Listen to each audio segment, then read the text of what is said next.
Amanda Lewis sat frozen at the defense table, her face pale and exhausted. Dark circles buried deep beneath her eyes, like someone who already knew the world had stopped believing her long before the verdict was read. Across the courtroom, jurors watched in silence. To them, she was no longer just a grieving mother. She was a woman accused of drowning her own child. Her attorneys insisted this had been a tragic accident. A single mother, a tired nursing assistant, a child slipping beneath the water in a matter of seconds. But inside that courtroom, another version of Amanda Lewis was beginning to emerge, one shaped not by sympathy, but by suspicion. The prosecution argued that this was never an accident at all. They believed Amanda lost control that afternoon in August 2007 and intentionally held her 7-year-old daughter underwater in the family pool. And the most devastating witness against her was not a detective, not a medical expert, but her own 6-year-old son. Before the jury ever heard his testimony, they heard something else first. A 911 call that sounded like pure terror. When she's not breathing, her lips are purple, what do I do? Ma'am? Huh? Water's just coming out of her nose. Does she have a pulse, ma'am? No, she's not got nothing. My daughter fell in the pool and she's not breathing. Her lips are purple. Amanda's voice cracked as she begged dispatchers for help. Water was coming from Adriana's nose. She sounded panicked, desperate, broken.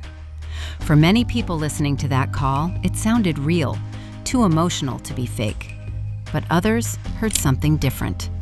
Amanda was not an ordinary bystander. She worked as a certified nursing assistant. She had medical training. She understood how drowning victims looked. She knew how emergency calls worked. And years later, critics of the case would ask a disturbing question. Was that panic genuine, or was it performance? That question would follow Amanda Lewis for the next 17 years. Because only hours after Adriana died, the entire case changed. Ajay, Amanda's 6-year-old son, was taken away from the home by his grandparents. At first, investigators believed they were dealing with another tragic Florida drowning accident. Nothing unusual, nothing criminal. Then, AJ started talking. He claimed his mother had become angry at Adriana earlier that day after she sprayed cleaning chemicals around the house. According to AJ, Amanda dragged Adriana toward the pool, held her face underwater, and drowned her. Then came the drawing, a child's sketch showing a figure labeled "My Mama," pressing down on Adriana's face in the water. The image shocked investigators, but years later, psychologists and legal analysts would debate another possibility entirely, something called snowball bias. AJ spent crucial hours after the death with grandparents who reportedly had a difficult relationship with Amanda.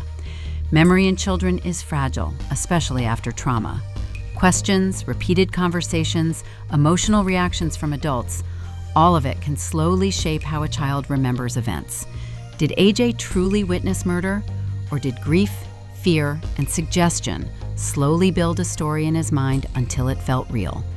That debate still divides people today. August 8, 2007 had started like a normal summer day in Esto, Florida. Temperatures pushed past 100 degrees. Amanda had just finished an overnight shift at the nursing home and wanted sleep. The children wanted to swim. Amanda said no. She claimed she had locked away the ladder to the above-ground pool and told the children to stay outside while she handled laundry inside the house. Then AJ suddenly ran inside, screaming that Adriana was in the water. Amanda said she looked outside and saw AJ standing in a little red wagon beside the pool, reaching into the water. Adriana was floating face down. She pulled her daughter out and called 911. But AJ described something very different. He said Adriana was punished for misbehaving. He claimed Amanda forced her back toward the pool after she tried to run away. 2 stories, 1 backyard, 1 dead child, and almost no physical evidence collected correctly. Investigators later noticed troubling details inside the home. The children's room reportedly smelled strongly of urine. There were almost no toys. Amanda claimed she had taken them away as punishment and stored them in a shed. Police searched the shed. No toys were found.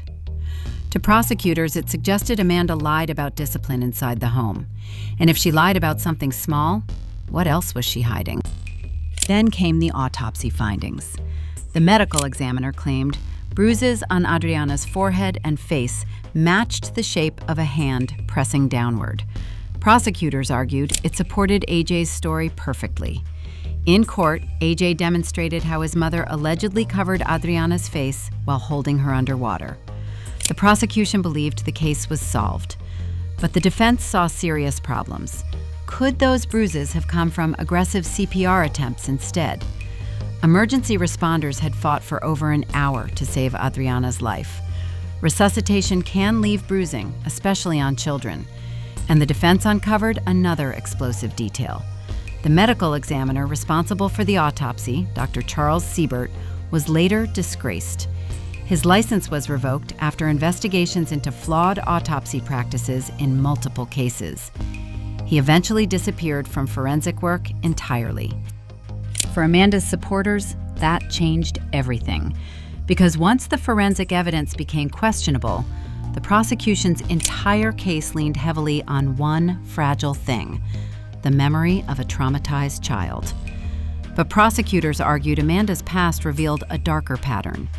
Years earlier, Amanda had already lost another child, a baby boy named Alex, who died after suffering seizures at only 16 months old.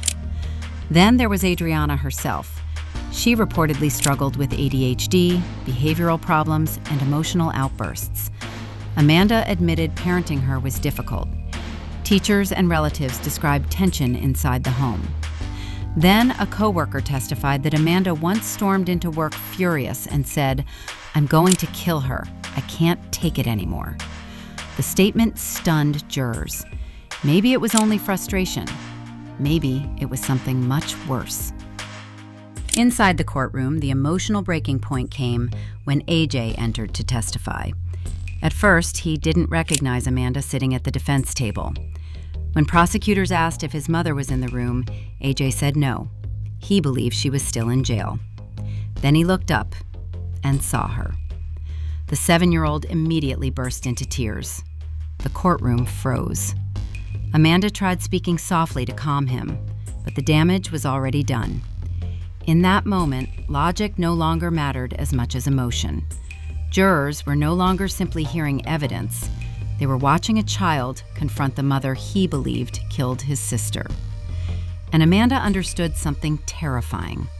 Her version of events could not compete with that image. Still, the defense fought back aggressively. They pointed out AJ changed details of his story many times.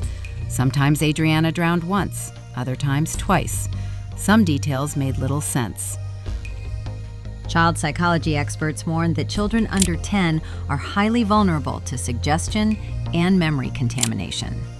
Then there was the crime scene itself. The pool had been deflated before investigators fully processed it. Family members moved items around the yard.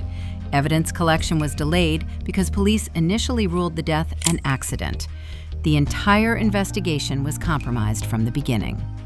But none of that saved Amanda Lewis. Prosecutors offered her a plea deal before trial. Plead guilty to manslaughter, serve 10 years. Amanda refused. She insisted she was innocent. In February 2008, after only a short deliberation, the jury convicted Amanda Lewis of first-degree murder and aggravated child abuse. She was sentenced to life in prison without parole. Today, the case remains deeply controversial. Some believe Amanda Lewis was a frustrated mother who finally snapped after years of stress and anger. Others believe she became the victim of a flawed investigation built on unreliable forensic science and the testimony of a traumatized child. And perhaps the most disturbing possibility of all is this: what if AJ truly believed every word he said, even if those memories were not entirely his own? Psychologists call it source confusion, a phenomenon where children merge real memories, suggestions, emotions, and outside conversations into a single truth. 17 years later, Amanda Lewis remains behind bars. A J is now an adult firefighter who still stands by his testimony. And somewhere between grief, trauma, memory, and justice, The truth about what happened in that backyard pool may still be drowning beneath the surface.